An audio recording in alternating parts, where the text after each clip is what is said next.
Assalamualaikum warahmatullahi wabarakatuh. Perkenalkan, nama saya Cindy Ramatul Insani, NIM 25230. Di sini saya akan mempresentasikan materi tentang kontrol unit. Video ini bertujuan untuk memenuhi tugas pengganti ujian akhir semester pada mata kuliah Organisasi Arsitektur Komputer yang diampu oleh Ibu Busnita Darmawati, SPD MKOM. Baik, langsung saja pembahasan tentang kontrol unit. CPU atau kontrol unit merupakan komponen pengendali pada prosesor yang berfungsi untuk mengatur semua peralatan yang ada pada sistem komputer. CPU juga mengatur kapan alat input menerima dan mengolah data serta menampilkan proses pada alat output. Pembahasan yang pertama yaitu fungsi dan operasi kontrol unit, yaitu sebagai pengendali setiap aktivitas yang ada di dalam CPU dan membangkitkan sinyal-sinyal kontrol, mengatur dan mengontrol peralatan dari input dan output. Selanjutnya, mengambil perintah-perintah dari memori utama dan mengirim instruksi ke ALU ketika ada proses yang bersifat perhitungan, aritmatika, atau perbandingan. Dan yang terakhir, menyimpan hasil proses ke dalam memori utama.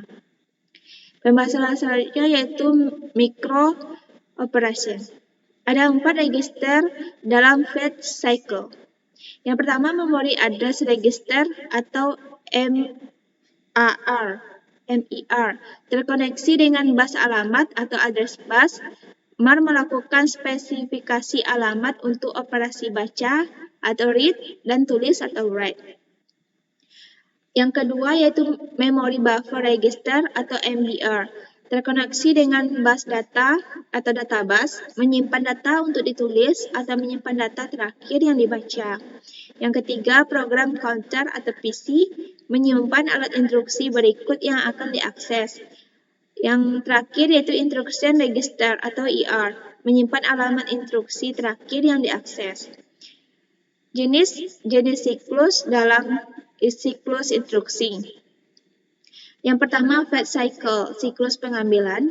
Yang kedua, indirect cycle, siklus tak langsung. Yang ketiga, interrupt cycle, siklus interupsi. Yang keempat, execution cycle atau siklus eksekusi.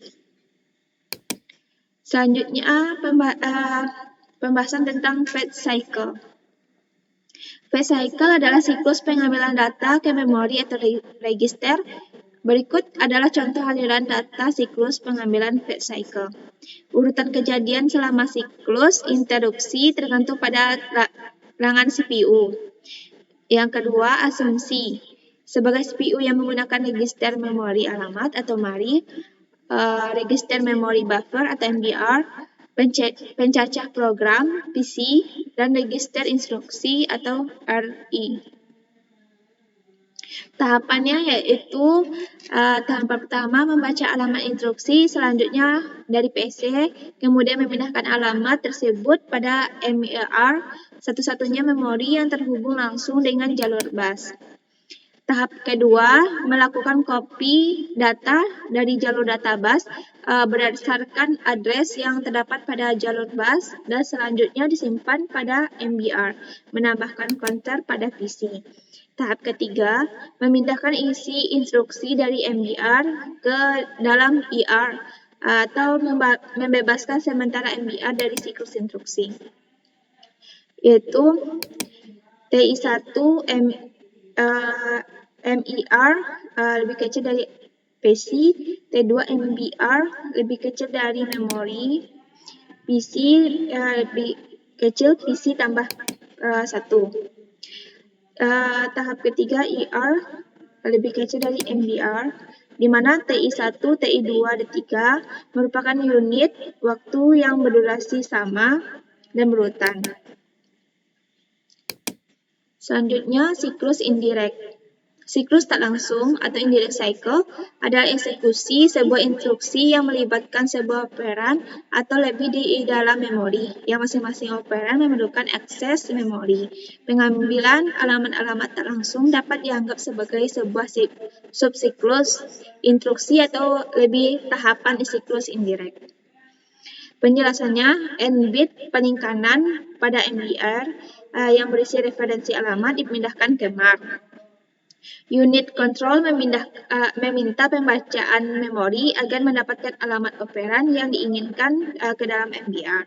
Selanjutnya, siklus pengambilan dan siklus tak langsung cukup sederhana dan dapat diramalkan.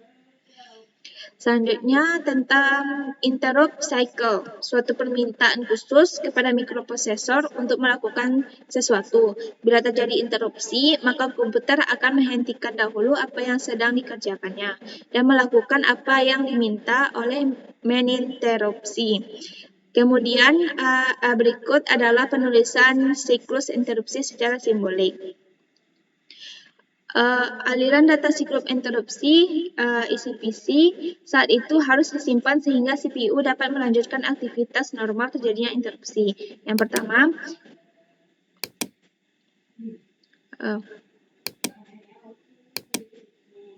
pertama, ICPC dipindahkan ke MBR untuk kemudian dituliskan ke dalam memori. Yang kedua, lokasi memori khusus yang dicadangkan untuk keperluan ini dimuatkan ke MBR dari unit control. Yang ketiga, lokasi ini berupa stack pointer. Yang keempat, PC dimuatkan dengan alamat rutin interupsi. Yang kelima, akibatnya siklus interupsi berikutnya akan mulai mengambil interupsi yang sesuai. Selanjutnya, execution cycle. Siklus eksekusi adalah proses dari CPU untuk mengerjakan interupsi yang sudah dijemput dari main memory dan sudah berada di ER register control unit di CPU, mengartikan instruksi tersebut, melaksanakan operasi yang harus dilakukan, seperti penjemputan atau pengambilan data dari main memory, mengirim instruksi ke ALU untuk melakukan operasi aritmatika atau logika, dan menyimpan hasil pengolahan kembali ke main memory. Sebuah mikroprosesor harus dapat melakukan proses. Yang pertama yaitu fetch data atau mengambil data baik dari memori maupun input atau output dengan proses baca atau read data. Yang kedua, proses data atau mengolah data dalam salah satu operasi aritmatika atau logika. Selanjutnya, write data atau menulis data ke memori atau I/O. Yang terakhir, fetch instruction atau mengambil instruksi, yaitu membaca instruksi dari memori.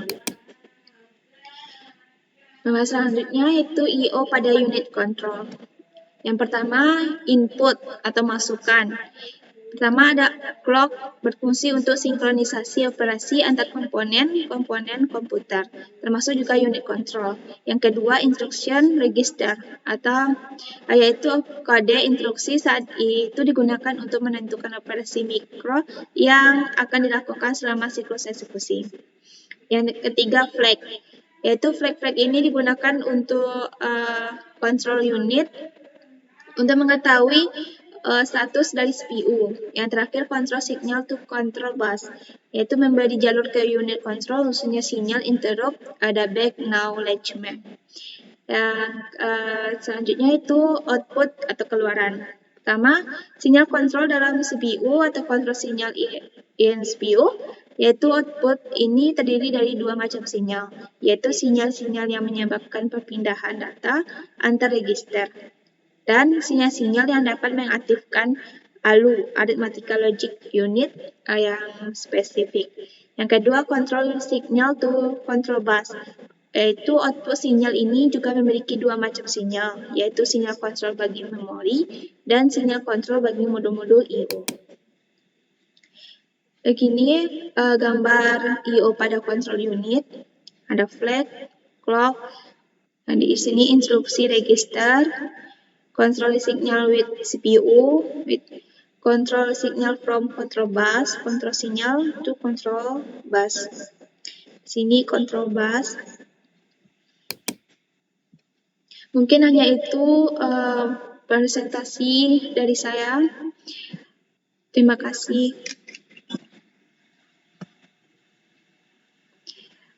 Assalamualaikum warahmatullahi wabarakatuh.